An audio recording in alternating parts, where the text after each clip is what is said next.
గంజాయి అక్రమ రవాణాపై ఉక్కుపాదం మోపి కఠిన చర్యలు తీసుకుంటామన్నారు ఎమ్మెల్యే పులివర్తి నాని.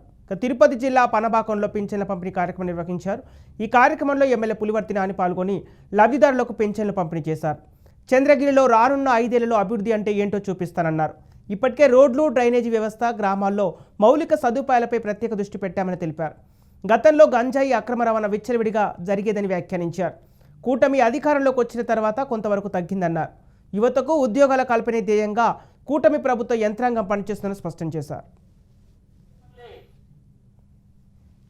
అన్ని కూడా ముందు ఎంపీడీ సెగలరాయలు గారు చెప్పడం జరిగింది.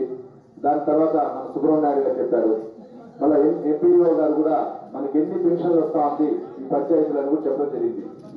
మీకు వాటి వివరాలన్నీ కూడా నేను చెప్పదలుచుకోవాలా. ఒకటే, చంద్రబాబు నాయుడు గారు సీఎం అయిన సూపర్ 6 పథకాలు ప్రవేశపెట్టారన్నారు.